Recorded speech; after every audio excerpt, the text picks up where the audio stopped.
Oke, nah mungkin selamat siang ya teman-teman semua. Selamat siang kepada Mbak Anda, Mas Huda, Mas Fajar, dan admin saja, dan Mbak Sarah. Selamat datang di kelas penulisan teater gapus yang kesekian. Ini sudah mendekati selesai pertemuan kita. Jadi langsung saja mungkin tanpa berlama-lama, sambil menunggu kawan-kawan kita yang lain join, saya serahkan ke Mbak Anda. Terima kasih. Oke, Assalamualaikum warahmatullahi wabarakatuh. Selamat siang semuanya. Terima kasih sudah bergabung lagi di minggu ke-7 ini. Artinya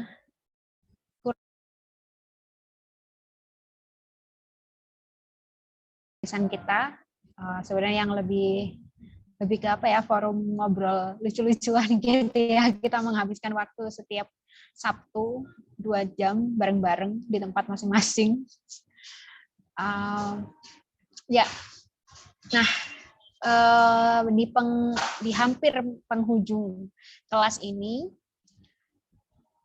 sebenarnya kalau mau dibilang materi tentang penulisan puisi, seandainya pertemuan kelasnya itu bisa lebih banyak gitu ya, mungkin kita akan melakukan percobaan-percobaan seperti yang lalu-lalu itu ya, kita nulis puisi bareng itu mungkin enak kalau diperbanyak gitu ya. Cuman karena ya pertemuannya dibatasi, jadi 2 pertemuan terakhir ini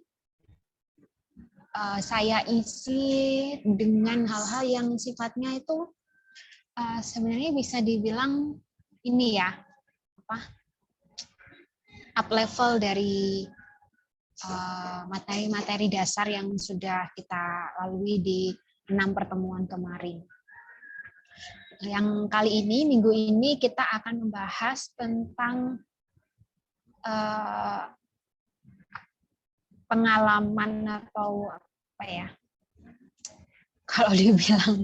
Kalau dibilang trik atau tips gitu kayak agak terlalu berlebihan. Jadi kita akan coba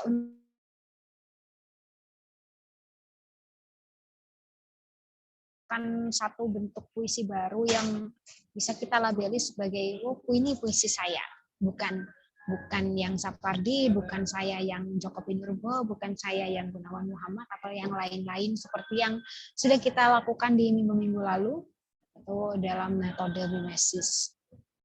Nah, ketika berbicara tentang bentuk baru atau bentuk yang orisinal milik saya, nah nanti kita sebenarnya akan menemukan segulung daftar panjang pertanyaan-pertanyaan yang sifatnya mungkin akan bias untuk dijawab. Dan karena ini sifatnya lanjutan ya, ini kita sedang bicara tentang topik yang sifatnya lanjutan dari yang dasar. Teman-teman perlu ingat dulu bahwa hal ini yang akan kita bicarakan sekarang itu adalah hal yang baru bisa kita coba sebenarnya setelah kita benar-benar terlatih untuk melakukan yang kemarin-kemarin. Jadi kayak usaha untuk mengenali unsur intrinsik, terus kemarin usaha editing. Ya. Hal itu kalau udah cukup hatam gitu, nah baru kita ngomong tentang bagaimana cara saya membentuk puisi yang benar-benar saya. Mbak Day, mohon maaf ganggu ya? Aku ngajak anakku, boleh nggak Mbak?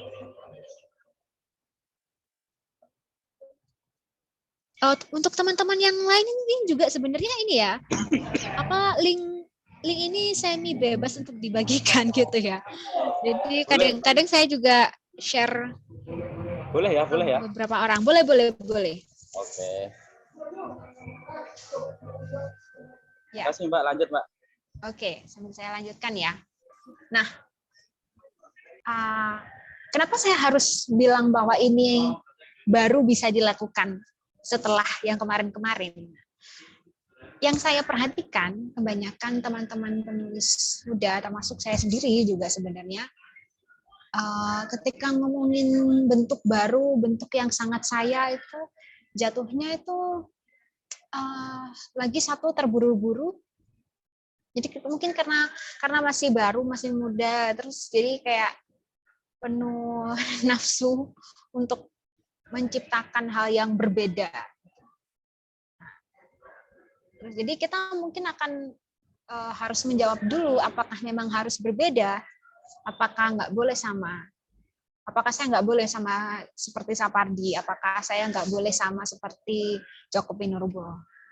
Dan mungkin juga nanti pertanyaannya berkembang seperti yang pernah disampaikan Fajar tentang persaingan, seolah-olah nanti dengan usaha menemukan bentuk baru ini apakah saya sedang berusaha untuk melampaui Sapardi, melampaui Joko Pinurbo, melampaui Gunawan dan lain-lain. Apakah seperti itu?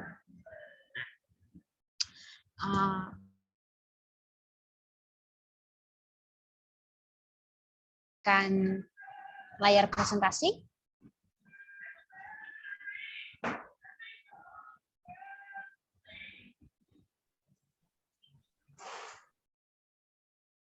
Ya.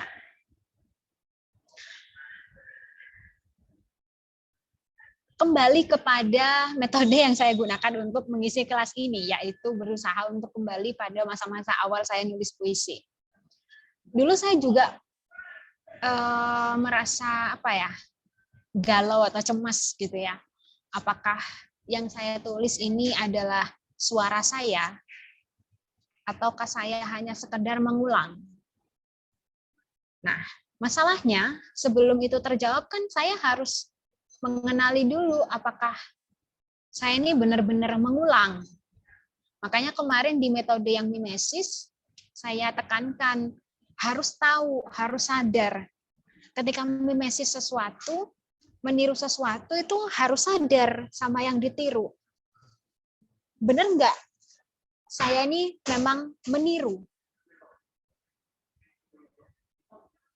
Sebab ada perbedaan antara mimesis dan intertekstualitas. Ketika kita berusaha meniru sama seperti cara makan. Makanya udah bener nggak? Kalau bisa makan dengan benar, baru bicara tentang berinovasi cara makan. Kalau belum bisa makan dengan benar, gimana kita mau punya ide untuk bikin teknologi lain?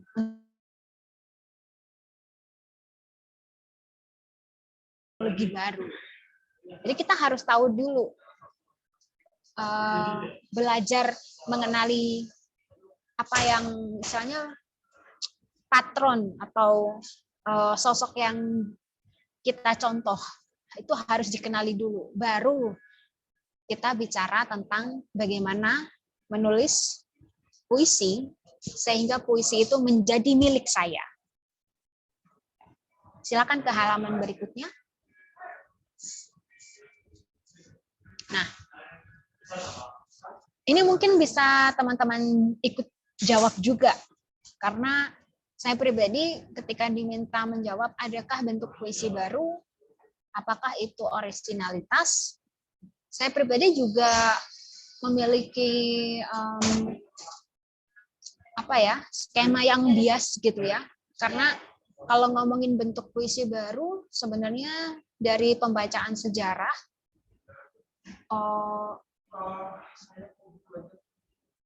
cara bahasa diproduksi itu kan sudah istilahnya sejarahnya sudah panjang gitu ya. Bahkan kalau kita membayangkan celahnya ya, celah dari sejarah itu kayak seolah-olah menciptakan kebaruan dalam bahasa itu menjadi hal yang hampir mustahil. Tapi ternyata sebenarnya makin kesini bahasa itu akan terus bertambah. Katakanlah dulu kita nggak kenal istilah utas untuk menyebut thread dalam Twitter.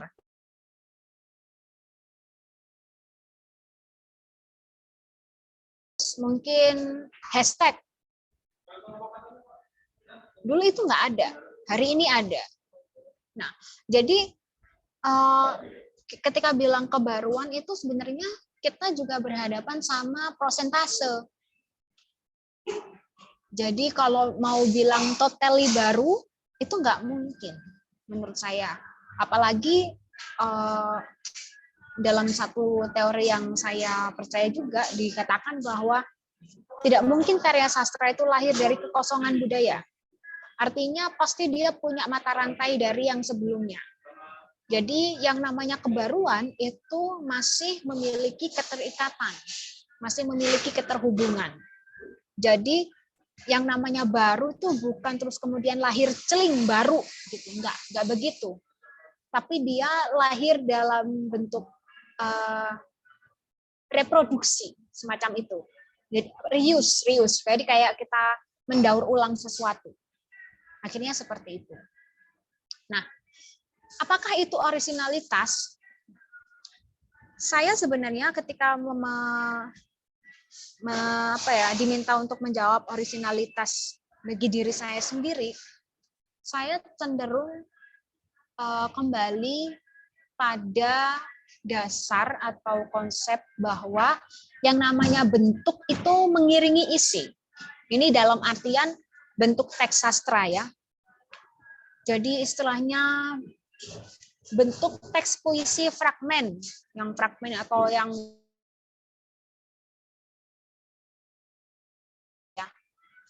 Nah, kenapa harus dibagi fragmen per nomor-nomor gitu atau kadang juga dikenal dengan puisi montase gitu ya. Kenapa harus begitu? Nah, itu kenapa puisi itu lahir ya karena isinya butuh.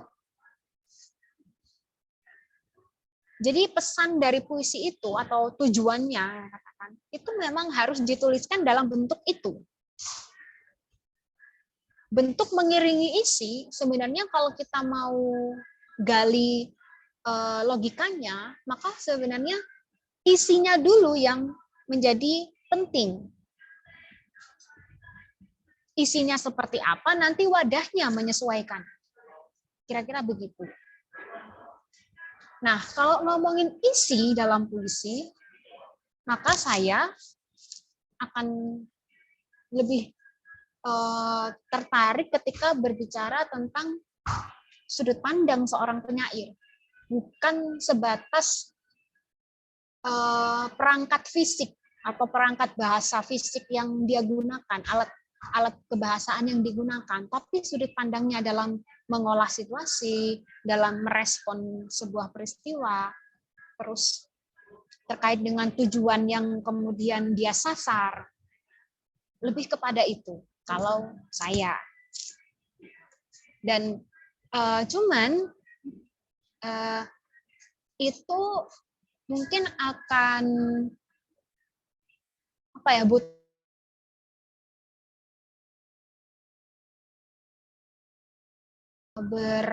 berfokus untuk belajar menulis secara seperti ini, tersistem begini ya.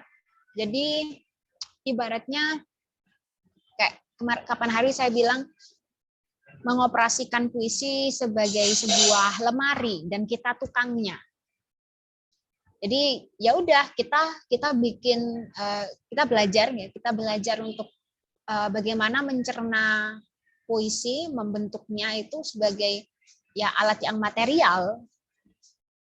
Jadi istilahnya masalah isinya, masalah tujuannya itu menjadi nomor 2 dulu. Jadi kita belajar bentuknya dulu. Nah, itu tidak melulu salah. Jadi istilahnya kalau apa ya menjadi penyair itu terus kemudian harus membawa beban tujuan, membawa beban pesan yang berat gitu, ya itu urusan masa depan ya. Tapi karena kita ngomong tentang bagaimana menulis puisi, nah mungkin akan jauh lebih mudah ketika teman-teman memang ya sudah belajar bagaimana bentuk yang orisinal itu tadi, belajar mengoperasikan puisi dalam sebagai sebuah perangkat material. Ke halaman berikutnya.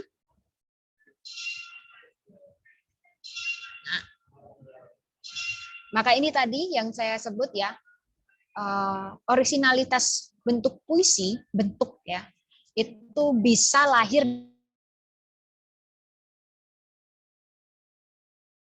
isi. Jadi isinya dulu yang penting. Ibaratnya ketika sudut pandang itu seperti apa sih? Sudut pandang itu ya seperti ini. Saya ya kan duduk di sini, Adnan duduk di sana. Kita melihat satu apa nih namanya layar presentasi yang sama. Tapi sudut pandang saya tidak akan mungkin menggantikan sudut pandang Adnan 100% persis. Tidak mungkin. Mata saya ya mata saya, matanya Adnan, matanya Adnan. Maka sebenarnya diandaikan tidak akan pernah ada sudut pandang yang sama persis. Tapi ketika kita menulis, sudut pandang yang berbeda itu tidak cukup. Ketika kita menulis, sudut pandang itu harus berbeda dan menarik. Sudut pandangnya nggak berbeda, nggak sama, tapi yang situ nggak menarik. Makanya kan kalau kita ngomongin fotografi kan ada angle yang bagus, ya seperti itu sudut pandang. Dalam puisi, seorang penyair harus peka untuk menemukan sudut pandang yang menarik. Nah, ini latihannya tentu saja panjang. Dan ini menuntut sebuah proses belajar yang sifatnya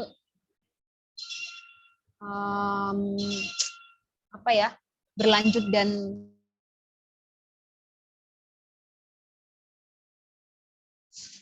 ke halaman berikutnya. Nah, ketika kita ngomongin itu, ini masih yang cara melalui isi ya. Maka menulis itu bisa juga saya sebut sebagai usaha-usaha untuk menemukan diri sendiri. Kita ngomongin sudut pandang tadi. Nah, ini secara spesifik, secara detail, ketika menulis, bagaimana biar ujaran yang muncul, ya istilahnya kata-kata yang muncul, yang bersejalin itu menjadi benar-benar saya, itu kita harus menyediakan waktu untuk mengenali apakah cara pikiran saya menyampaikan sesuatu itu sama seperti cara saya menulis puisi. Ada momen di mana saya sadar bahwa ternyata cara saya ngomong beda sama cara saya nulis puisi.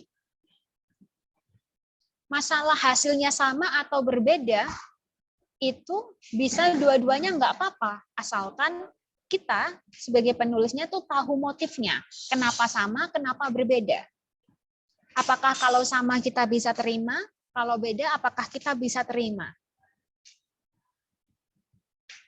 Awalnya saya nggak bisa terima.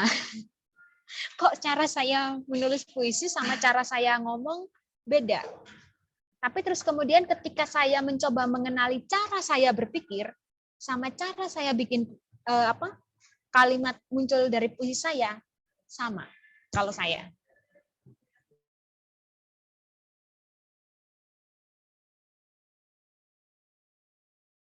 Sebelum itu ketika saya nyoba awal-awal dulu mengenali kok puisi saya keluarnya begini ya, istilahnya begitu, kok nggak nyambung, nggak ini, terus kok beda gitu loh sama cara saya ngomong. Ketika saya waktu itu berusaha untuk menyadari itu, ada keberatan dari diri saya. Nah, ini teman-teman bisa mencoba untuk melakukan itu. Lalu yang kedua, mengenali hal-hal yang secara esensial menurut saya menarik dan tidak menarik. Nah, ini bisa teman-teman jadikan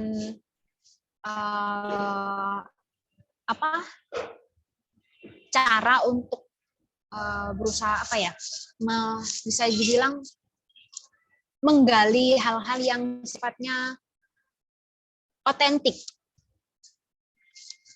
Atau ya original itu tadi, katakanlah kalau bagi saya memahami kitab suci itu penting, misalnya. Tapi mungkin bagi Adnan, bagi Fajar itu enggak.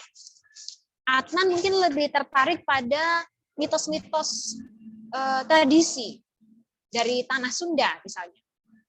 Itu yang bagi Adnan menarik. Nah, ini dari situ nanti kita bisa masuk lebih jauh kepada tentu saya hal-hal yang menarik bagi kita.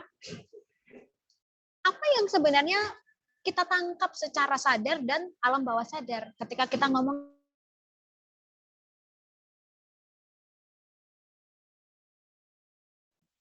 Jadi tidak bisa sekedar kita receiving informasi itu secara pasif gitu. Oh ya, saya tahu ini menarik buat saya.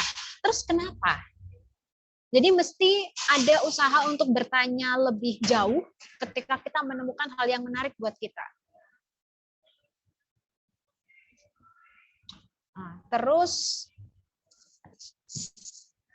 yang ketiga, tentang mengenali puisi-puisi yang menarik dan tidak menarik. Nah, yang ketiga ini masuk kepada hal yang sifatnya teknis. Kan kemarin kita sudah belajar mimesis dan selanjutnya itu. Nah, ketika kita sedang berusaha untuk membuat sesuatu yang baru, artinya kan kita harus tahu dulu yang sudah ada ini apa aja. Nah, tiap orang nanti itu akan memiliki ketertarikan pada bentuk-bentuk puisi tertentu. Mungkin Adnan tertarik pada bentuk puisi epik, Fajar pada bentuk puisi lirik, terus Mbak Sarah mungkin tertariknya pada bentuk yang sifatnya klasik ya. Klasik berarti macam soneta, terus kuatrin gitu ya, bentuk-bentuk klasik. Mungkin seperti itu. Nah, dari situ lagi nanti kita perdalam.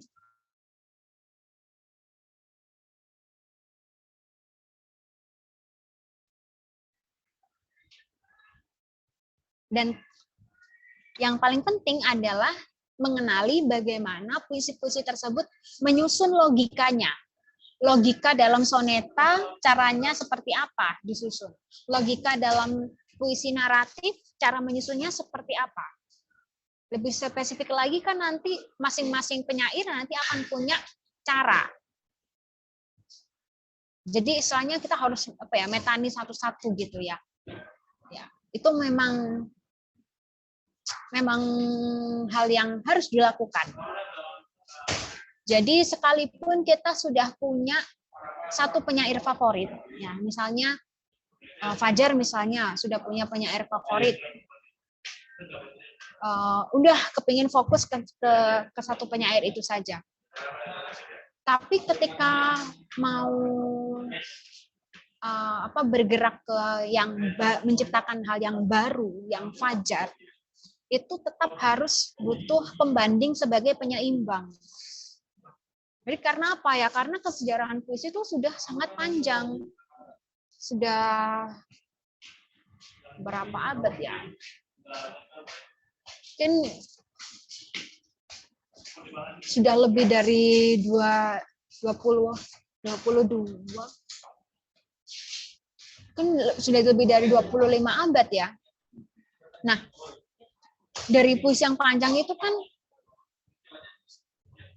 kayak masing-masing bentuk itu punya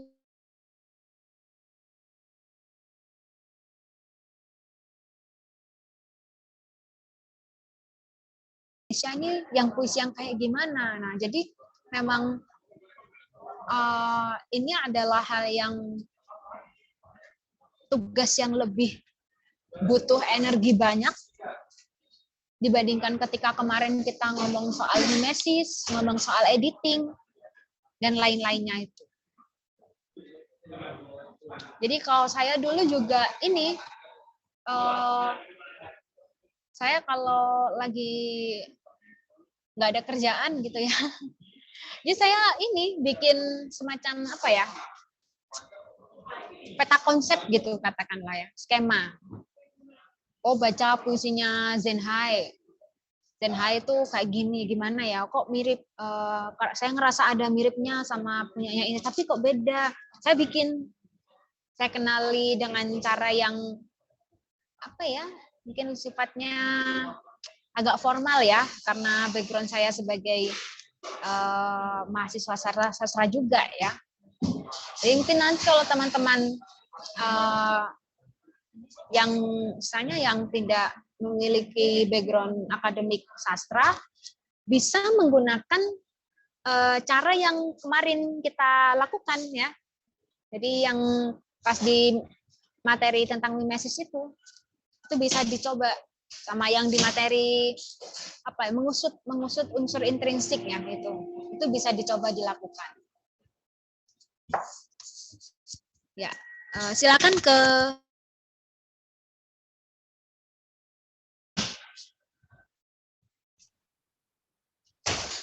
Oke, siap Mbak. Makasih banyak. Ini udah Mbak ya, berarti Mbak ya? halaman berikutnya. Halaman berikutnya dah. Nah. Oh, nah ini dia. Wih, oke. Nah, ini ada satu apa ya, omongan yang menurut saya ya benar akhirnya ya bisa kita gunakan untuk ini bisa dibilang sebagai jalan pintas. Jadi jalan pintas. Kata Pak Ribut Wiyoto itu, sebenarnya penyair yang baik itu nggak ada. Yang ada adalah pencuri yang baik. Dalam artian kita mempelajari apa-apa saja yang bagus dari puisinya orang-orang. Terus apa-apa yang bagus itu kita padukan. Jadi semacam main kolase. Tapi kolasenya gimana caranya biar nggak kasar. Oh, tekniknya Afrizal kayak gimana yang jadi kunci, tekniknya Mardi Luhung kayak gimana yang jadi kunci. Terus kita padukan seperti apa. Jadi kita colongin satu-satu sampai orang lain itu kehilangan jejak bahwa kita pencuri. Jadi gimana caranya pembaca itu ketika baca puisi kita sudah nggak ingat lagi sama Mardi Luhung, nggak ingat sama Afrizal.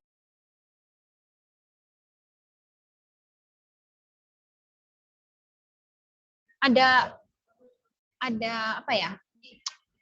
Ada ruang di mana pembaca kita tuh atau kita sendiri menyadari bahwa oh ya sudah ini perkawinan antar tekniknya sudah cantik istilahnya begitu. Jadi pinter-pinternya kita nyolongin yang bagus-bagus dari tekniknya orang-orang. Nah, Pak Ribut ini sempat nulis esai tentang konsep ini, tentang konsep mencuri yang baik ini. Mungkin nanti Adnan bisa mintain ke Pak Ribut untuk dibagikan ke teman-teman di grup ya, mungkin biar bisa dibaca. Silakan ke halaman berikutnya. Nah, jadi kira-kira begini modelnya. Teknik penyair X, tekniknya X, terus teknik penyair Y, teknik Y. Terus kita coba setelah kita susun gitu ya, kita harus skemain gitu mungkin dalam kepala kalau yang punya ingatan bagus ya, karena saya kan ingatannya nggak bagus, jadi saya harus tulis tekniknya seperti apa. Terus, nah tidak semua ini bisa dipadukan. Jadi tetap harus mengandalkan kepiawaiannya si calon penulis ini. Dan istilahnya juga hati-hati biar jatuhnya itu nggak memaksakan perkawinannya, nggak memaksakan irisannya. Jadi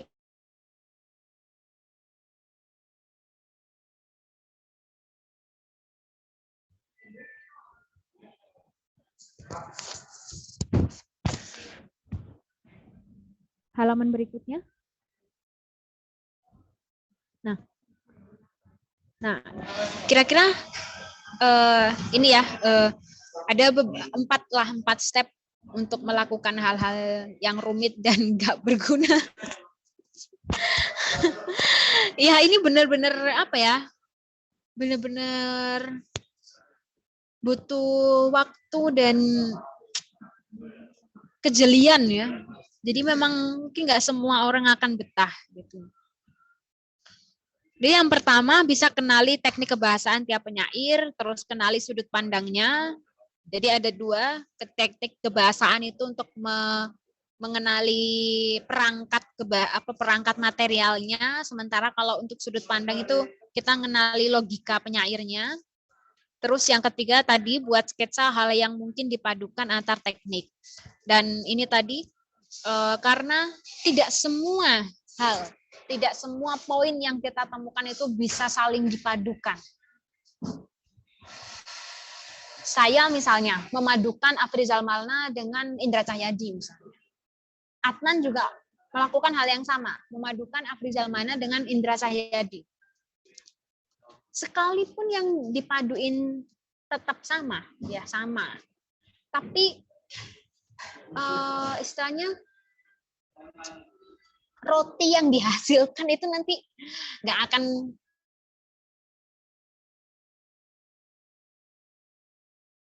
tidak perlu apa ya sebersaing apa gitu ya. Kita ini aja apa terbuka aja. Kita anggap ini sebagai usaha bersama untuk menemukan jalan yang paling baik untuk bahasa Indonesia biar berkembang. Nah, di step yang keempat itu kan ada lakukan uji coba. Nah, biasanya dalam usaha melakukan uji coba, nah kan seperti yang kemarin sempat saya sebut juga, kita harus cukup tega sama puisi kita sendiri. Jadi nggak boleh kita terlalu banyak membelanya. Ketika melakukan uji coba, artinya kan ya namanya uji coba ya, itu kita baru pertama kali ngoplos bahan istilahnya. Kita harus ini banget, harus disiplin banget. Kalau memang belum bagus ya belum. Jadi uji coba ini pasti perlu dilakukan berkali-kali sampai akhirnya ya itu benar-benar jadi roti yang enak, yang soft, yang bentuk dan rasanya tuh benar-benar ya seperti yang kita bayangkan. Jadi kadang ada takaran ini yang harus dikurangi. Jadi ternyata kalau Afrizalnya 60%, Indra Cahyadinya 40% nggak enak. Coba dirubah. Ya seperti itu. Jadi ibaratkan saja seperti usaha untuk memasak roti atau memasak satu hidangan tertentu gitu. Ketika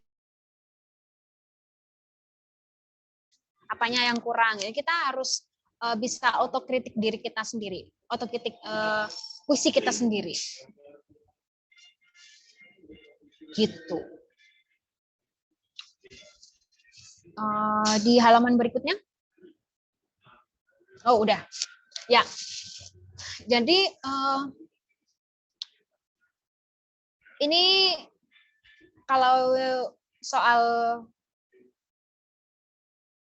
konsep bagaimana menciptakan yang baru itu mungkin ya itu tadi yang bisa saya sampaikan. Selanjutnya saya mau ya cerita sedikit pengalaman saya bagaimana terus kemudian saya puisinya jadi kayak sekarang gitu. Buat saya sendiri sebenarnya membentuk puisi seperti yang puisi saya sekarang itu juga agak dilematis dan problematis karena ternyata bentuk puisi seperti puisi saya itu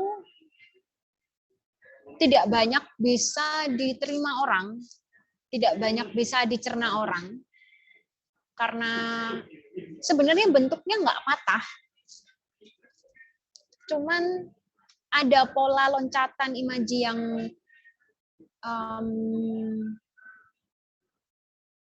apa ya, bagi banyak orang cukup rumit dan membingungkan. Padahal sebenarnya kalau saya sendiri harus bilang bagaimana bentuk puisi saya,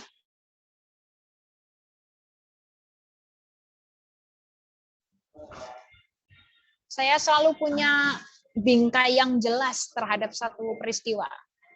Dulu di yang waktu yang tersisa dari Amuk Api, yang buku yang pertama, buku Kapalaran sama yang tersisa dari Amuk Api itu, ya kan saya sudah pernah sebutkan, saya sebenarnya pertama kali belajar nulis puisi itu belajar mimesisnya Sapardi. Tapi ketika mimesis Sapardi, ternyata dengan pola yang seperti Sapardi, tapi imaji yang keluar dari puisi saya itu tetap surreal. Itu satu poin yang saya catat, satu poin penting yang saya catat waktu mimesis. Oh, ternyata memang kecenderungan cara berpikir saya nggak yang realis, yang wajar-wajar, enggak ternyata. Udah. Terus kemudian di Kapalaran itu kan di loss ya. Saya kemarin bilang waktu automatic writing itu kemarin saya loss gitu. Ternyata di loss hasilnya baru sadar kalau hasilnya nggak bagus itu sekarang ya. Akhir-akhir ini katakan mungkin tahun 2019 saya baru ngeh kalau saya nggak terlalu suka lagi puisi yang seperti itu. Di tahun 2017 ke 18 itu saya melakukan usaha yang agak berbahaya sih sebenarnya, karena di Kapalaran itu kan bentuk puisi saya tuh sebenarnya sudah jadi. Meskipun saya nggak suka, kan udah jadi. Istilahnya sudah jadi rumah ya. Sudah jadi rumah, kelihatan bangunannya. Nah, tapi karena saya harus saya nggak bisa mengingkari bahwa saya nggak suka. Akhirnya di tahun 2017 itu saya ikut kelas penulisan puisi, itu dibikin sama DKS waktu itu. Pengampunya juga Pak Ribut ini. Sama Pak Ribut itu diajari berbagai macam teknik mimesis. Jadi di kelas itu topiknya hanya mimesis. Tapi yang di mimesis tiap minggu beda-beda. Jadi ketika saya sudah punya bangunan rumah sendiri, itu tiap minggu tuh saya bongkar, saya bangun sesuai, minggu ini Acep, minggu depannya Oka, minggu depannya lagi siapa. Saya bongkar gitu terus berulang-ulang sampai saya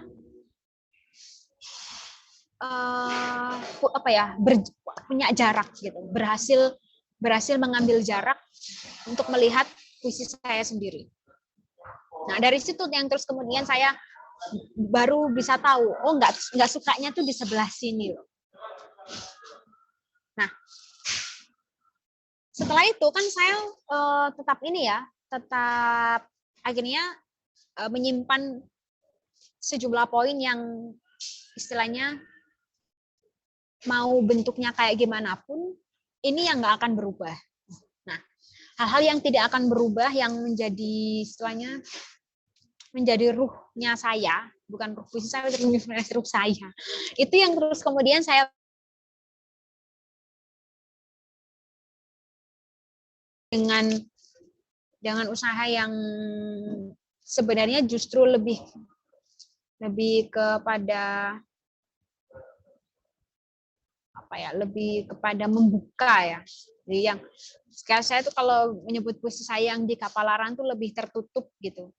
Tapi kalau puisi-puisi yang baru-baru ini tuh lebih terbuka gitu. Karena ya itu saya memasukkan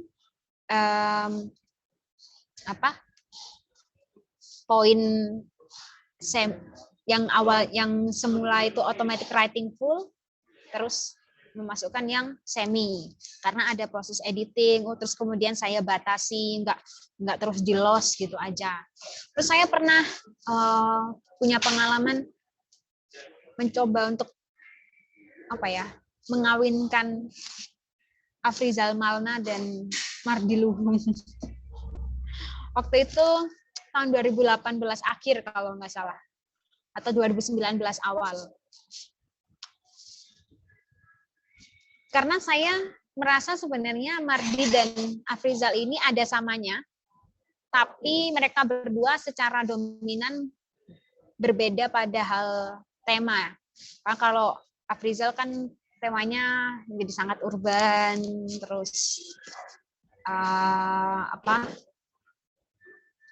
metropolis gitu ya, kota dan bahasa yang digunakan hari ini. Tapi kalau Mardiluhung itu kan suka ke hal-hal yang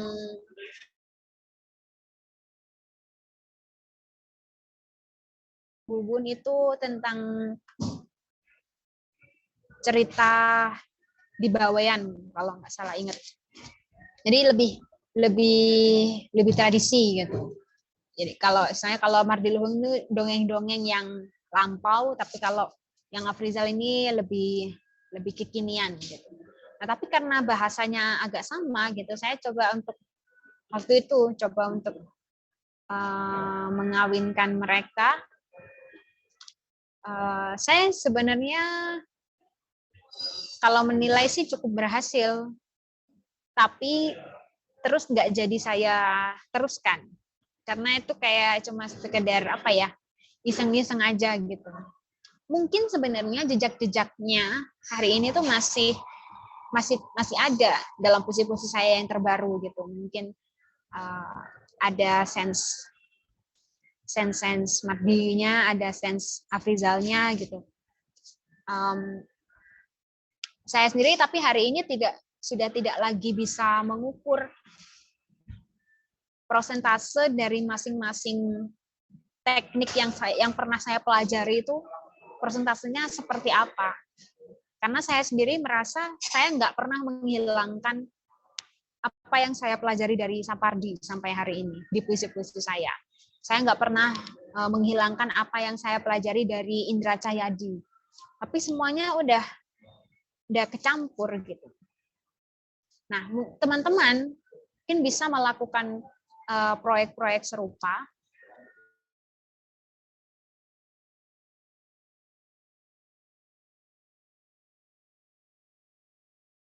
Tulisan dari dua teknik yang mereka masing-masing penyair itu gunakan dan melakukan uji coba menulis berkali-kali. Ya, kira-kira itu yang bisa saya sampaikan. Ini saya sangat mengharapkan feedback dan komentar dari teman-teman juga, karena saya sendiri tuh masih kadang-kadang masih di momen-momen yang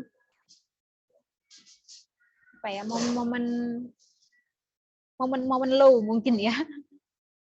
Kadang mikir apa saya mau setelah ini akan nulis dengan gaya yang lain ya. Kadang-kadang saya masih ada bertanya seperti itu. Ya mungkin berdiskusi dengan teman-teman bisa juga menambah pencerahan buat saya. Ya, saya kembalikan ke Adnan. Oke, terima kasih kepada Mbak Anda ya. Terkait pengalamannya mengobrak-abrik puisi. Jadi mungkin silahkan pada teman-teman mungkin sebelum memberikan sebuah pertanyaan ada tanggapan kah dari pernyataan Mbak Anda sendiri, Mas Fajar mungkin, Mbak Sarah atau Mbak Devita? Atau mungkin kalau belum ada saya dulu, Mbak. Jadi mungkin ada di dalam beberapa tahun ini kan aku kan baru benar-benar mencoba menuliskan di tahun 2018. Aktif mungkin di tahun 2020. Coba nulis puisi ya khususnya dan ngirim ke media-media gitu. Sekitaran di tahun 2020 itu di pandemi bulan puasa itu aku ngirim puisi di bim.co kalau nggak salah. Terus satu bulan kemudian aku menawarkan puisi bentukku yang lain ke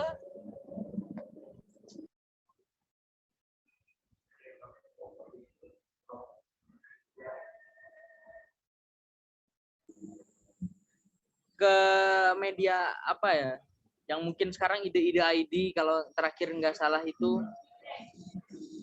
membawa bentuk yang berbeda. Nah, Terus yang belum lama ini Dewan Kesenian Jakarta kan buat sayembara, di mana sampai ada kalimat kami tidak akan memberikan tidak ada pemenang nomor 1 di sayembara pada kali ini karena para peserta tahun ini tidak memberikan sebuah tawaran yang baru dan layak untuk diperbincangkan di sastra Indonesia gitu. Ya, aku dari situ bertanya gitu. Apa puisi yang seperti apa yang layak diperbincangkan gitu? Karena aku juga sama dengan Banda yang menilai bahwa puisi ya bahasa ya gitu-gitu aja. Bahasa itu nggak berubah. Bahasa ya sampai saat ini ya nggak berubah jadi bahasa wowotek wawatek kan nggak berubah menjadi bahasa yang seperti itu gitu. Tetap kalau aku tunjukkannya kepada aku atau kalau malu dia gitu kan, sudut pandang yang seperti itu, tidak bahasa itu berubah gitu. Paling yang berbeda adalah bentuk yang dihadirkan gitu. Ya itu aja sih pertanyaan yang sampai saat ini menghantui pikiran tuh. Oke. Ya, jadi ini kamu mengeluh soal Dewan Kesenian Jakarta. Enggak, bukan enggak mengeluh, Mbak. Cuma mempertanyakan aja aku, mikir sendiri gitu di kontrakan itu apa itu maksudnya. Apa tuh Mbak Sarah tuh maksudnya tuh ada hantu di sini tuh Mbak Sarah aja yang di komennya.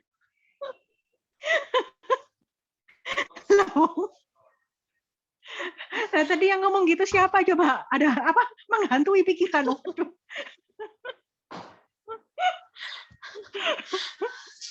Tapi iya itu DKJ itu nggak ada juara Gimana, pertama itu iya.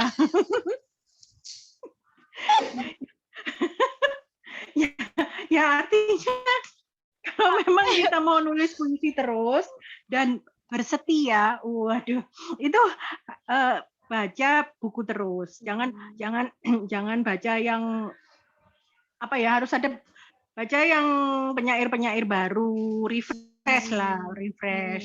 Terus sering baca dari jangan kubunya GM terus, sekali-sekali carilah kubunya siapa gitu. Kalau kubunya Pak Indra. Kalau kubunya Pak Indra bebas merdeka. Kita itu baru boleh bertanya seperti pertanyaannya Adnan kalau kita sudah baca buku-buku yang kemarin menang DKJ. Kan kita belum tahu.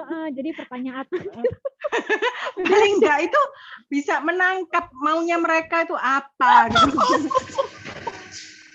Bisa jadi emang aku lagi nunggu aja. Tapi kayaknya enggak, yang juara 2 sama juara 3 juga nggak layak menurut mereka kan. Kan nggak ada juara 1. Ini diupload loh ya. Gak apa-apa. Itu Yudi, kalau kita kalau mau ngomongin ini nanti ya pasca kelas ya nggak apa-apa. Mau nambah Zoom 2 jam juga nggak apa-apa. No, aku nggak mau. Ya nggak apa-apa. Ini kayaknya keluar dari mulutku sendiri deh. Itu kayak gitu itu Adnan aja bingung, apalagi aku. Aku tuh mau curhat. Aku tuh bikin itu, pengen bikin puisi, kan aku tuh romantis selama ini. Nah, aku menantang diriku gitu loh. Aku menantang diriku ingin menjadi yang lain. Nah, terus aku kan kemarin ada isu kekerasan perempuan sama anak, ya kan? Nah, terus aku ikut webinarnya gitu loh. Supaya merasuk gitu loh. Iya benar-benar. Supaya merasuk apa yang terjadi. Kan aku selama ini baca dari berita. Wah, ternyata serem banget gitu loh. Kekerasan terhadap perempuan dan terhadap anak, terhadap disabilitas itu wah serem gitu loh. Dan mereka tuh bener-bener nggak kelihatan pelakunya itu. Nah, aku pengen menantang diriku apa yang terjadi kalau misalnya aku pengen nulis ini gitu. Hasilnya nggak ada yang komen. Karena apa?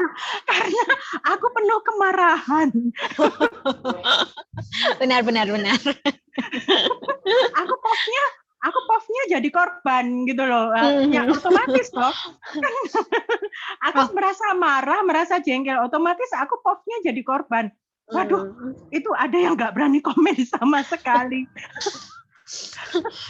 Bener memang ya kata Prof. Sapardi di esai beliau yang bagaimana dan mengapa saya menulis itu kalau nggak salah.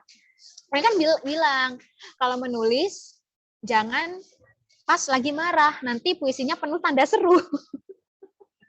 Kalau menulis jangan pas lagi sedih banget, nanti puisinya penuh titik. Jadi kayak pas kita lagi nangis.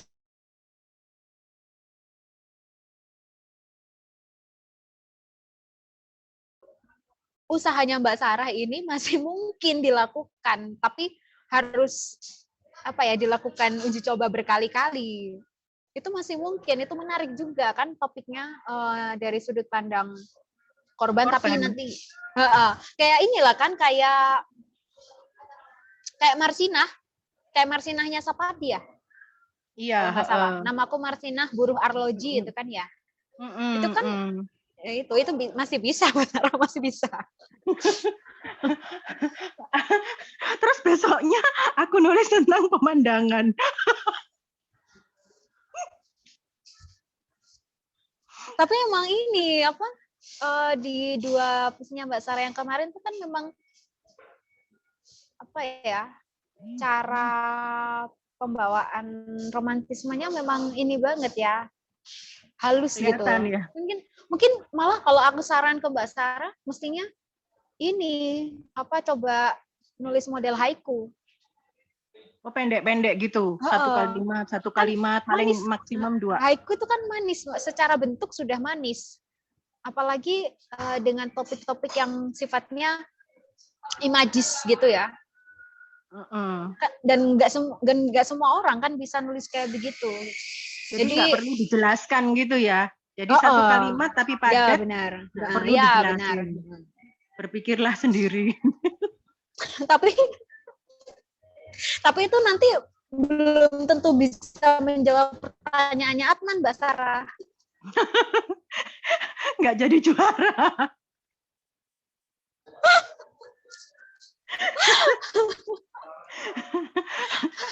Terus aku digodain sama temanku, udah kamu tuh nggak bakat marah-marah. Orang mau romantis mau marah-marah itu nggak sukses. Bener.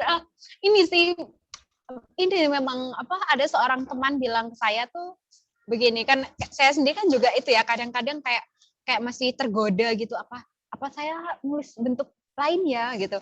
Saya kata teman saya begini, kenapa sih harus cari-cari yang baru gitu loh, ketika kita sudah menemukan sebuah cara yang nyaman untuk menyampaikan sesuatu. Kenapa tidak lebih mendiami, lebih cari yang lebih maksudnya yang udah nyaman itu dipererat gitu, katakan seperti itu. Kenapa mesti pindah tempat gitu? Ibarat kalau kita udah nemu rumah yang cocok, ya udah rumah itu aja dibagusin. Kenapa mesti coba buat pindah-pindah pintu lain gitu? Ada seorang teman yang bilang begitu. Jadi memang ada kadang-kadang ketika kita kayak terlalu diburu, dihantui, kalau bahasanya dihantui sama hal yang baru itu mungkin malah akhirnya bikin kita nggak berkembang gitu ya, karena kita terus lari gitu kan, ibaratnya kayak terus nguber sesuatu gitu, paling kita juga nggak benar-benar tahu apa yang diuber gitu.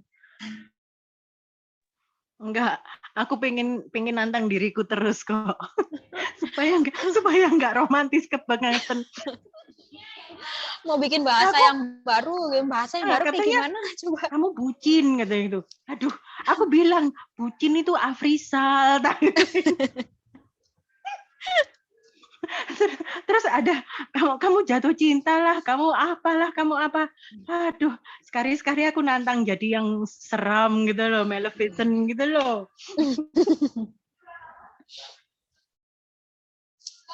Oke. Teman-teman yang lain mungkin punya apa ya? Punya tanggapan untuk pertanyaan atau apa ya tadi ya, Adnan tuh nggak bertanya, Adnan itu curhat. Curhat emang, curhat. Kebingungan.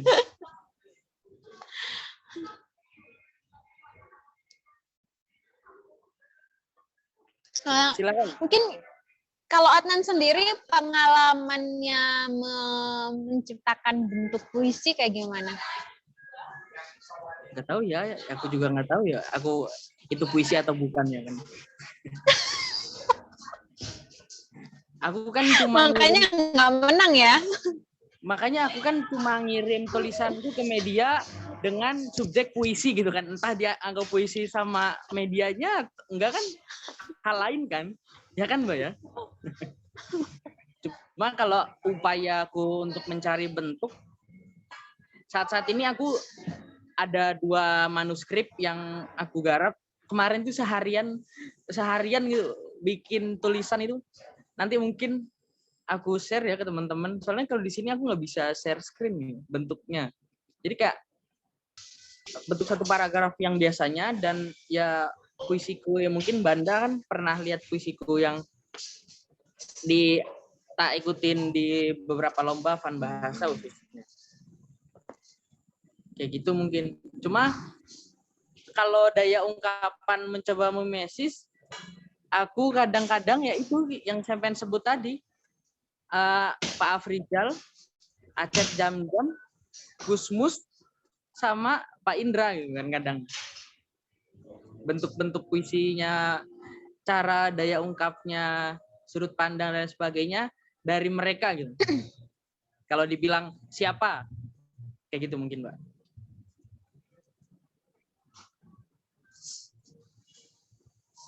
Dan ini Adnan sendiri sudah dengan bentuk yang itu tuh apakah sudah bisa dibilang menemukan kenyamanan? Kalau dibilang menemukan kenyamanan, aku nulis bentuk yang baru itu 1 hari setelah manuskrip yang 1 selesai. Kok kayaknya aku pengen bentuk yang baru lagi gitu. Lagi cari-cari aja gitu. Dibilang bentuk kenyamanan belum ya, soalnya masih terus nyari gitu.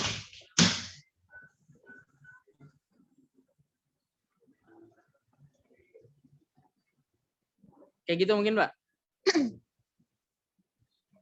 Oke, teman-teman yang lain gimana?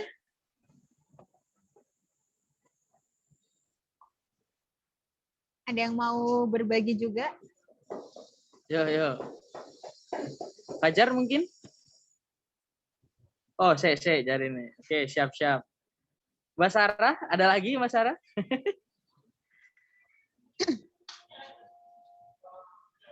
Saya tuh Sarah masih eksperimen, mainan kata-kata, mainan teknik, semua pokoknya, semua ilmu itu tak buat mainan, jadi formula. Yoi.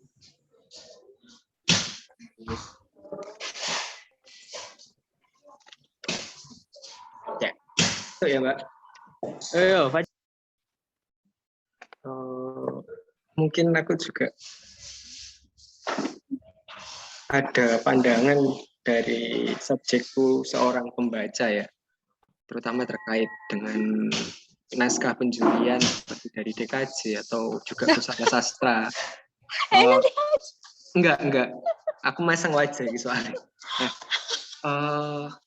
Dari sudut pandangku pembaca, kayak aku lebih suka mengkonsumsi karya yang bisa bikin aku kenyang. Nah, pertama kenapa aku bisa bilang gitu, aku pernah ngomong ke Mbak Dai, Mbak aku punya novel ini. Dan novel itu ternyata di tahun ini menjuarai Kusala Sastra kan. sempat aku bilang gitu ke Mbak Daya. Mbak Daya langsung merekomendasikan jangan yang itu, Saman sama Larong aja coba kamu baca. Nah dari situ kayak aku membuat sebuah perspektif bahwa lembaga yang mempunyai otoritas semacam itu justru malah dalam tanda kutip kayak membatasi ruang sastra dan bahasa kepada pembaca lah. Seolah seperti itu dari sudut gue yang sebagai seorang pembaca ya. Nah kayak Mas Adnan juga story WA kan kemarin langsung bilang DKJ, sempat dibikin story aku kayak ya terus ngapain diadain lomba kayak gini, iya kan. Nah, Nggak tahu loh ya, aku nggak komen loh ya. Aku juga nggak tahu lah, itu urusan mereka lah, gimana mereka mempertimbangkan sebuah karya sastra itu bagaimana. Karena dari aku sendiri kan juga nggak tahu pertimbangan mereka gimana. Terus untuk proses menulis sekarang aku masih dalam tahap terutama di puisi, aku masih mencari apa sebenarnya yang menjadi kekuatan dari daya puisi itu sendiri. Karena selama ini ya aku merasa kayak belum mendapatkan atau belum bisa memberikan daya imajiku kepada pembaca. Kesulitanku kan selama ini di situ. Kayak pembaca masih ada sepenggal, kalau cerita panjang ada sepenggal yang hilang. Dan itu justru bukan menimbulkan ruang interpretasi mereka, tetapi malah kebingungan. Itu yang malah jadi kesulitanku selama menulis puisi.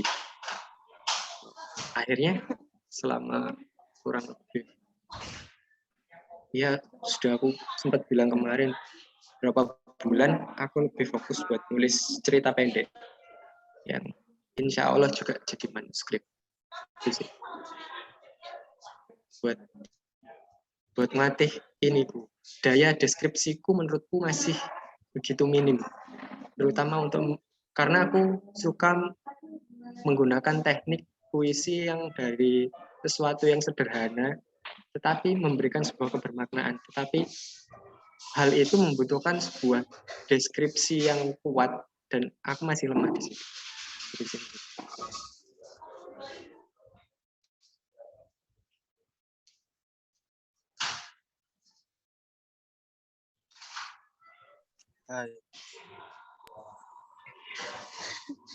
Oke, Fajar. Gimana, Mbak? Ya, memang ini ya,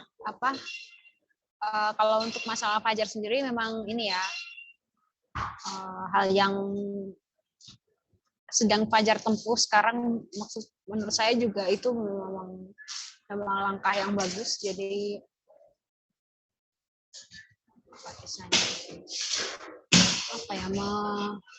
melatih mengasah pisaunya dulu itu lewat cerpen. Bisa itu bisa teman-teman lakukan juga. Karena ruang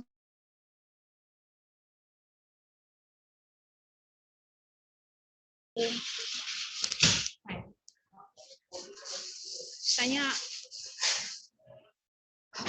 seorang narator, seorang pencerita tuh harus bisa kuat membangun situasi. Karena cerpen itu kan ruangnya sempit ya. Dia narasi tapi ruangnya sempit.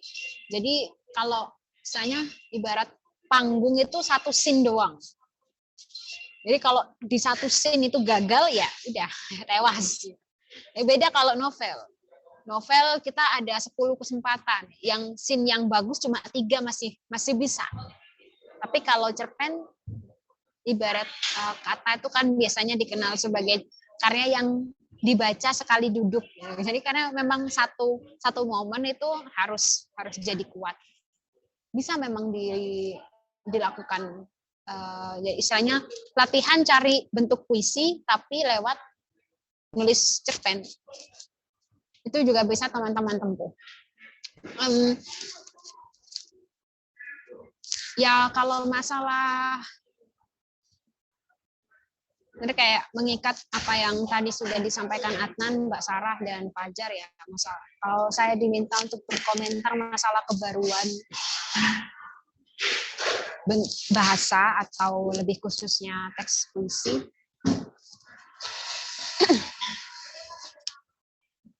saya sendiri tidak melabeli puisi saya sebagai bentuk yang baru. Tapi saya berani bertaruh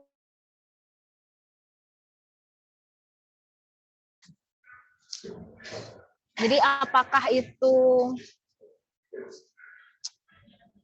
ada Sapardinya, ada Afrizalnya, ada saya itu lagu lama katakan. Sehingga puisi saya dikatakan tidak baru gitu.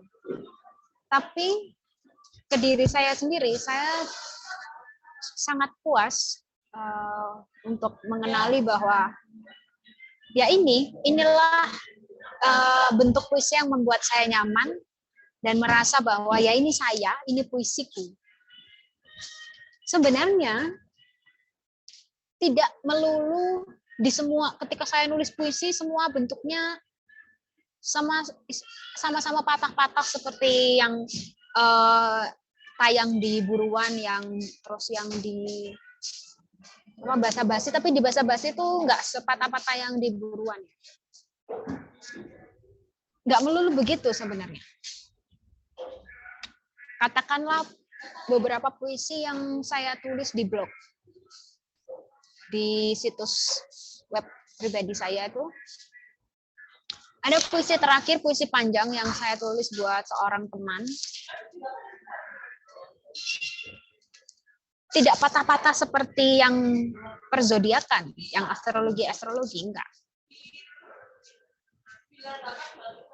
Tapi itu tetap dai.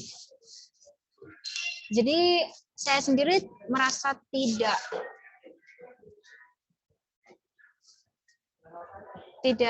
merasa penting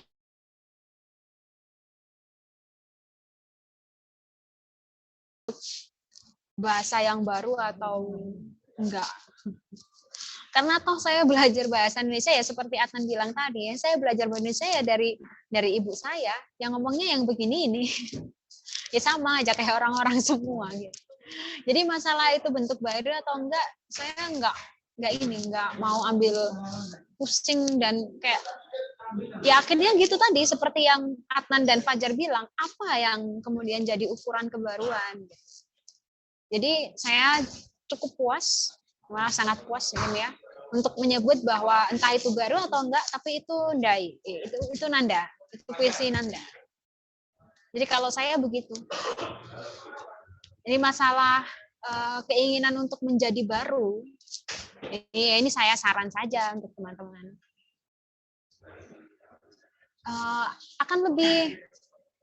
Kayaknya akan lebih membuat nyaman dan lega gitu ya, ketika Anda berhasil meyakini bahwa ya itu puisi Anda. Anda tidak lagi merasa terbayang-bayang oleh nama-nama penyair yang Anda contoh. Kalau ketika baca masih ingat Indra Cahyadi, ketika baca masih ingat Afrizal, ya mungkin masih harus uji coba lagi.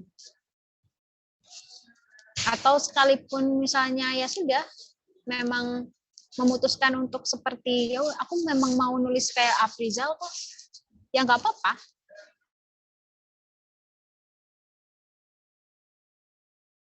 Cukup tahu, cukup kenal bahwa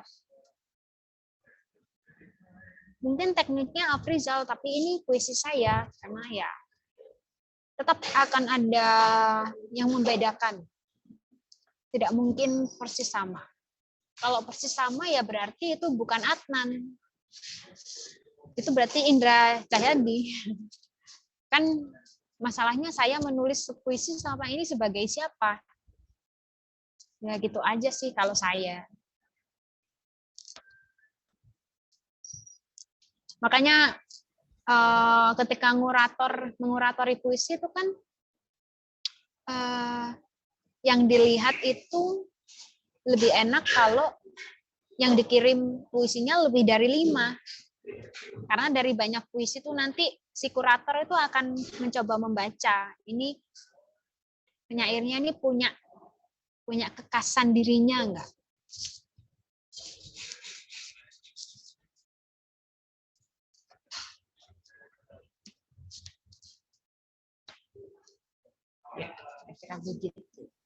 Oke, siap. Ya. Jadi mungkin masih kalau yang event itu mungkin dipertanyakan dan diperbincangkan di sini saja. Nah, jadi kita obrolin aja terkait ini karena ya bahasa tidak berasal dari mana-mana. Nah, mungkin ini penyair Adam mungkin ingin ikut menimbrung terkait apa? Bentuk puisi atau ingin apa? Memberikan pengalamannya ke kita, Mas Adam Rizkita. Tadi kita berbincang terkait masalah bentuk puisi. Gimana? Lebih ke curhat mungkin ya. Ya, maaf, saya tidak bisa menyalakan kamera karena saya belum mandi. Lebih ke curhat sih ya, saya dari dulu itu kalau bikin puisi itu tidak bisa yang panjang banget gitu, kayak punyanya Afan misalnya, Afan atau ya mungkin Adnan juga ada beberapa yang panjang. Itu sih, saya tidak bisa mengembangkan ide saya lebih jauh. Terkadang saya lihat puisi saya udah segitu dan cukup bagus, ya sudah. Tapi di sisi lain saya kok berpikir gini, ini seharusnya kalau bisa panjang, ini lebih bagus seperti itu. Jadi selama ini karya-karya puisi-puisi saya yang saya tulis itu ya kayak nanggung gitu jadinya. Itu sih.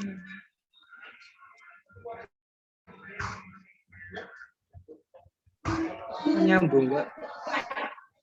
Ya. Ya, itu hal yang terjadi juga kan dengan saya. Kesulitan yang memang sama, tetapi problemnya berbeda. Ya. Problemnya kalau dari aku, karena aku cenderung alasannya.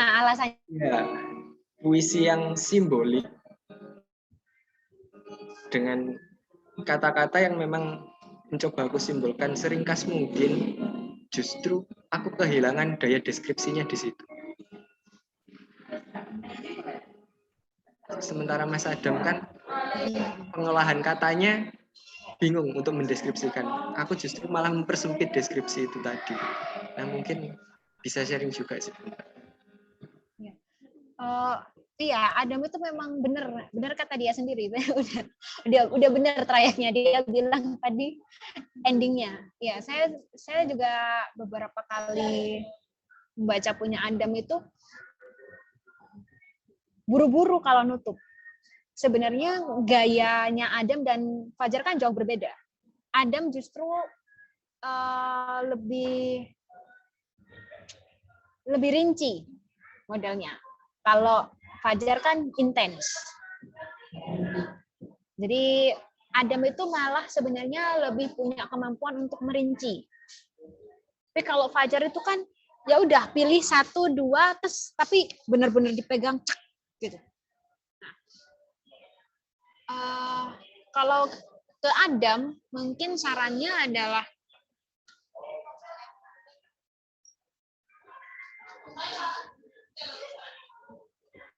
saya sih ya membayangkan model-model puisinya Adam itu kan ending-endingnya kan mesti ditutup dengan cara yang netral.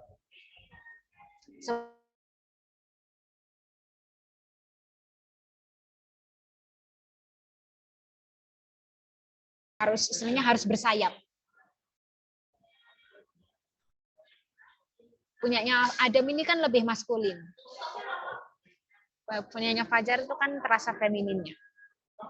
Bahasanya tuh feminin. Jadi istilahnya kalau punya Adam itu mungkin mestinya Adam jangan buru-buru dulu mengakhiri puisi ini sebelum menemukan satu rincian imaji kunci lagi yang cukup kuat untuk jadi baris terakhir. Jangan kesusu, ya udah selesai gitu. Tapi coba di ini dulu, dipersabar dulu. Kan butuhnya kan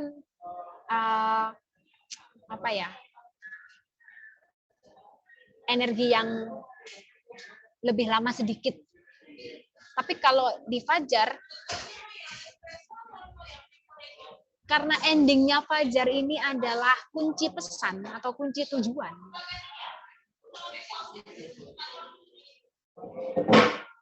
Saya nggak tahu apakah Fajar ini modelnya ketika berangkat nulis puisi itu sudah pegang maksudnya, sudah pegang tujuannya, atau tujuan dan maksud ini hadir apa istilahnya, mengalir ketika nulis puisi, atau sejak awal sudah ada.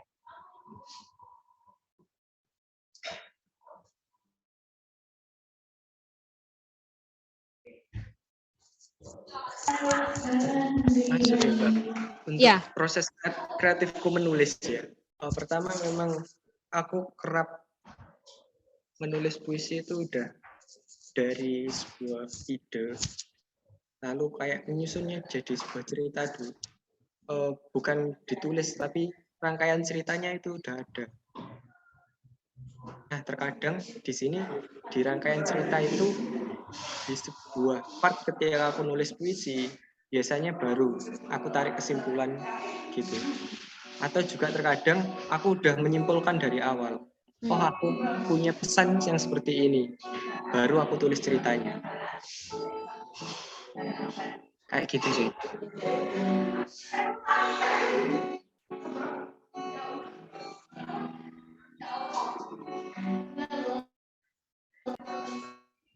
Mungkin akhirnya pemilihan ini ya, pemilihan simbol sejak awal akhirnya.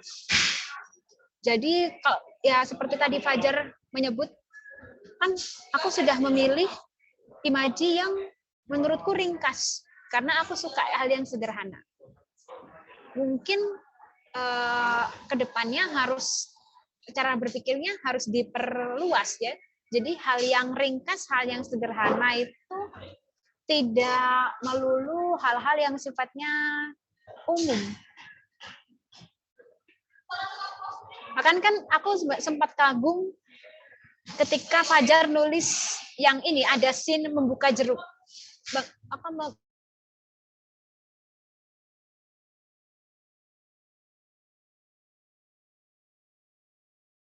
Tentang ngoncek jeruk.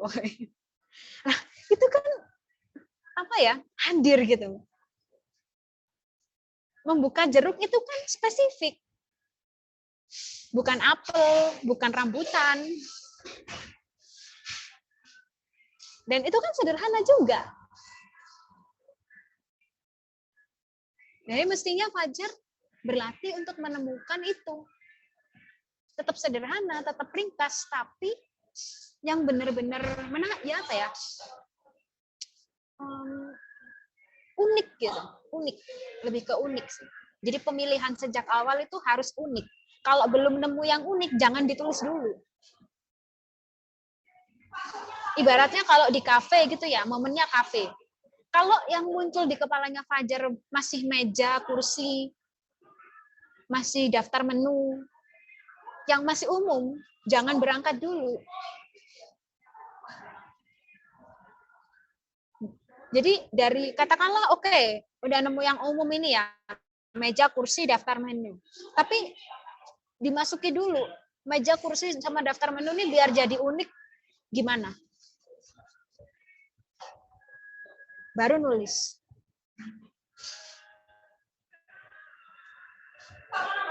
Jadi aku kan beberapa ini ya, yang katakanlah 2 ya, yang paling tak ingat itu yang jeruk sama yang tukang bakso. Itu Fajar ini punya, karena mungkin cenderung bentuknya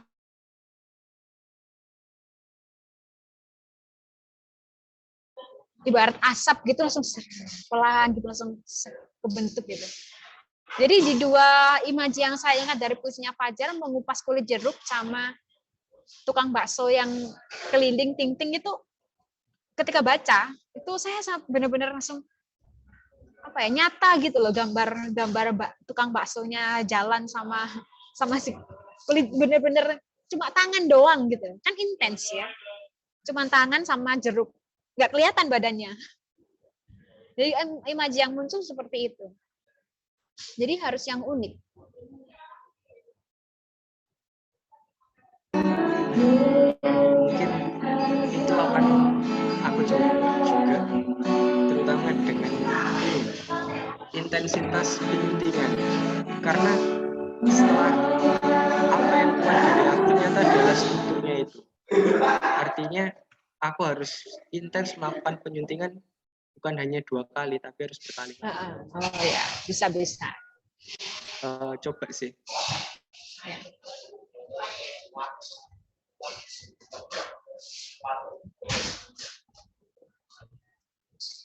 Ini ada kiriman chat dari Mbak Sarah. Sebenarnya saya agak merasa belum bisa berkomentar banyak tentang puisinya Mbak Sarah, karena kalau untuk dua anak ini ya, untuk Fajar sama Adam itu kan ibaratnya saya cukup lama kenal puisi mereka, makanya saya bisa komentar. Untuk beberapa puisinya Mbak Sarah yang cuma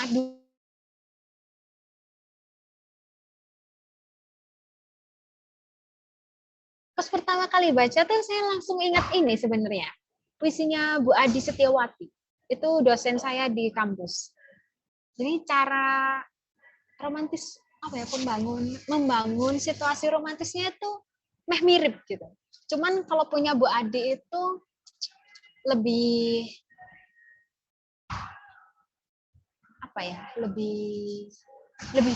cara yang hadir di puisinya Bu Adi itu bukan imaji latar atau suasana seperti di puisinya Mbak Sarah, tapi lebih kepada logika pemikiran. Jadi yang muncul itu kayak perenungan-perenungan gitu. Tapi kalau di puisinya Mbak Sarah ini kan yang muncul kan lanskap ya. Jadi apa yang ditangkap dari langit, yang di sekitar dan lain-lain gitu.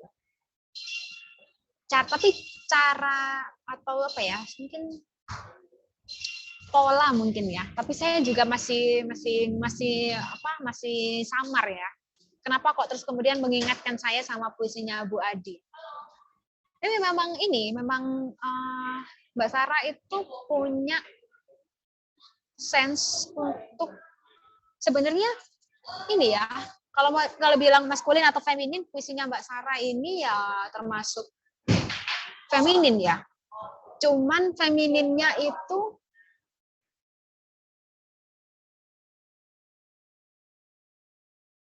lebih cenderung tegas ya.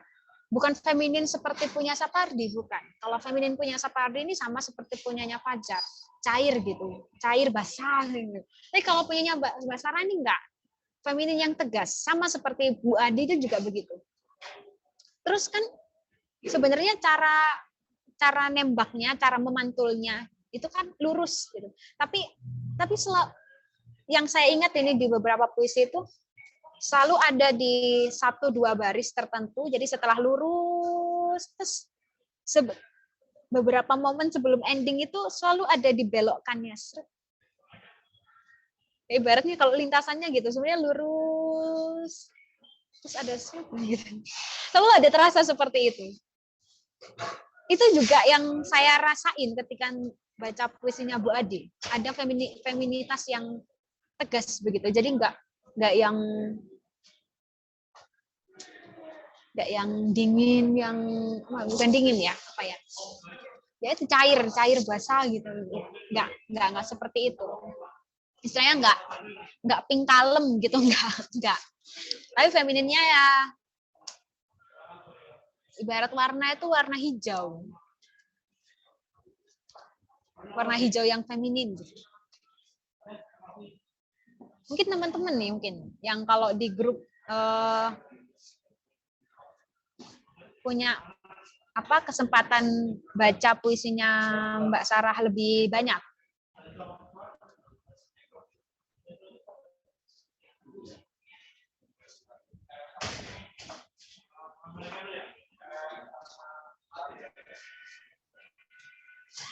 Oke. Kalau puisi aku ya apa Mbak? apa enggak feminim, enggak maskulin? Kalau puisinya Adnan itu sebenarnya rasanya feminin, tapi materialnya maskulin. Saya nggak tahu, makanya saya tadi tanya, apa Adnan sudah menemukan kenyamanan?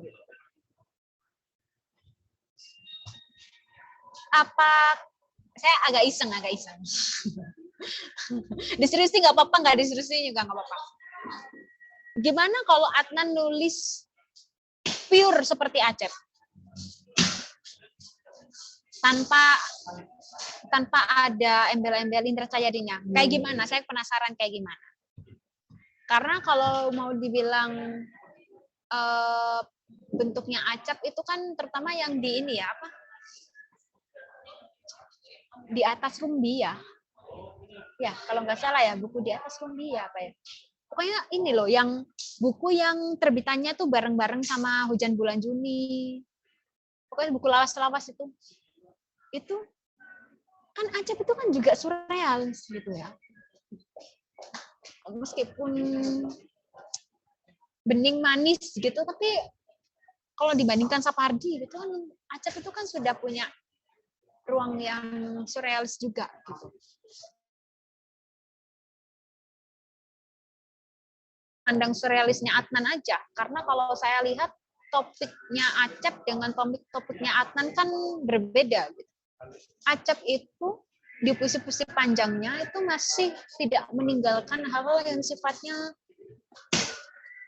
spiritual, meskipun sebenarnya Pak Acep nakal juga ya. Tapi ada rasa itu. Kalau bilang Gusmus gitu kan memang arahnya jelas ya. Tapi kalau di puisinya Acep itu kan selalu arah prismatisnya itu, meskipun dia nulis puisi tentang cinta, misalnya yang kayak yang dibaca sama Ajeng itu loh, yang ane-ane itu. Ya itu Acep kan kalau nggak salah ya. Saya juga agak-agak lupa, tapi seingat saya arah akhirnya puisinya Acep itu selalu Adnan nggak punya ini, nggak punya ketertarikan ke hal yang sama. Jadi mungkin bisa diinovasi dari situ saja. Jadi tidak perlu memasukkan terlalu banyak bahan ke dalam panci. Ya udah kentang aja, tapi kentangnya dienakin. Saya sendiri juga ini kok. Sebenarnya saya menyimpan teks-teks saya yang sifatnya manis feminin. Kan kalau di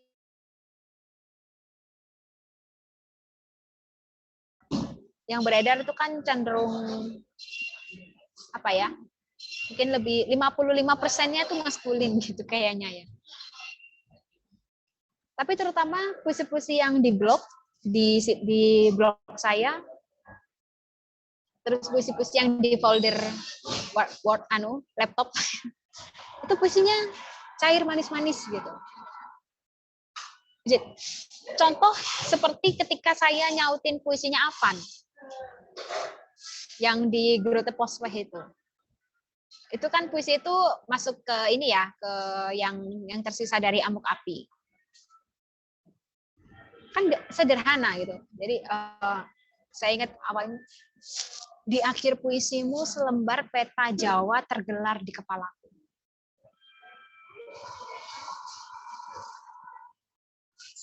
Jadi meskipun manis, ada apa ya, kesedihan yang gelap. Itu nggak bisa lepas dari saya. Jadi saya sedang ini sih di manuskrip yang kedua. Jadi kan ada manuskrip yang pertama itu yang zodiak. Di manuskrip yang kedua itu saya sedang berusaha untuk lebih mengeluarkan sisi itu. Cuman karena selama ini dia adalah sisi yang saya umpetin gitu. Jadi masih relatif belum cukup berhasil. Cuman kalau saya sendiri, mungkin ini berbagi buat Adnan ya. Saya punya alasan manis cair-cair yang itu. Kenapa kok yang ditunjukkan yang seperti yang di Kapalaran? Saya malu. Kalau ketahuan kalau orang tahu saya ini lembut, baik hati.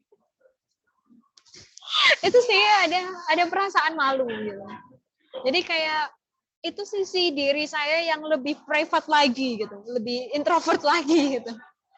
Jadi untuk dibawa ke permukaan itu dia harus dirayu dengan halus gitu, biar mau keluar. Karena kan saya punya keengganan sebenarnya untuk menunjukkan puisi saya kepada siapapun gitu. Tapi terus ya itu harus agak dirubah ya biar berkembang lah.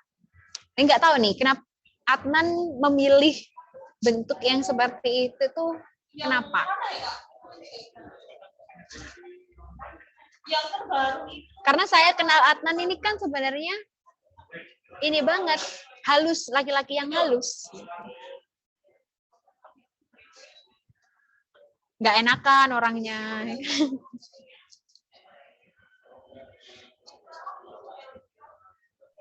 Oke. Nggak tahu juga ya, Mbak. Kalau ditanya kayak gitu. Aku juga ya rada bingung kenapa kok kayak gitu.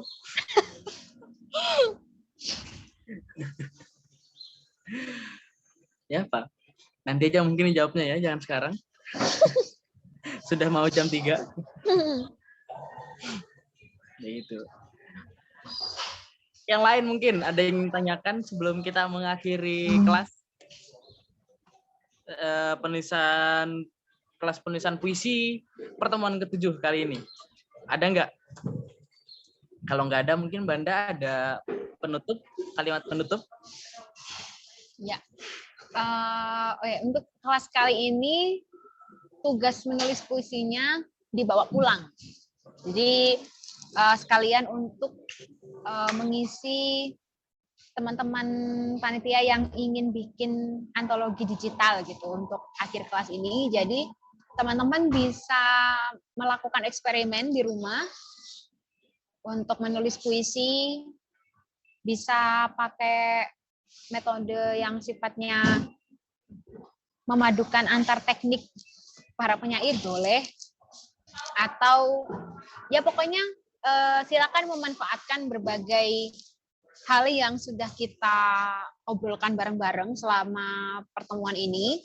Itu silakan nanti dilakukan eksperimen mandiri di rumah, minggu depan dikumpulkan. Lalu terkait materi yang saya sampaikan hari ini, ya mungkin saya akan mengulang saja omongan saya tadi bahwa saya pribadi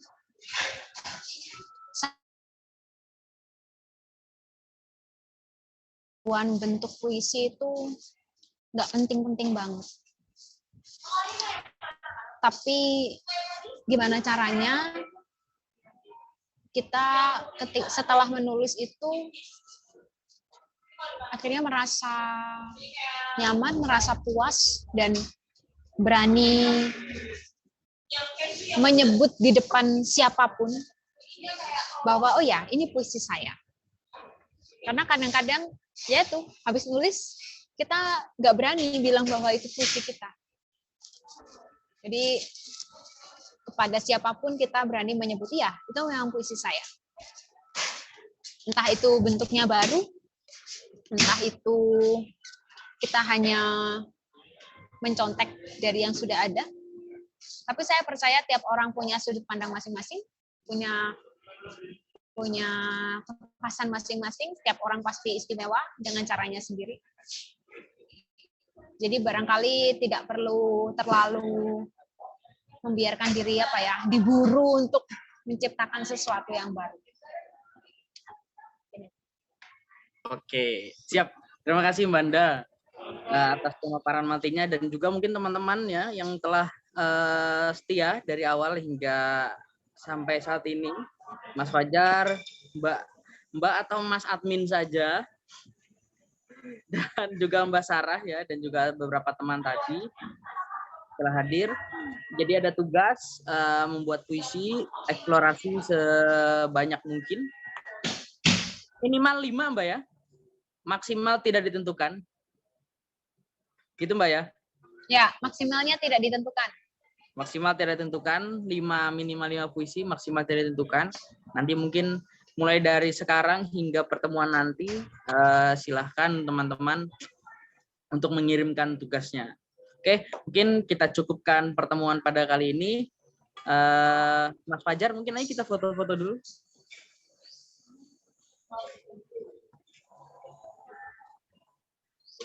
Sorry Mas, ini tetap gak iso share screen gak? Foto HP gak apa-apa tak?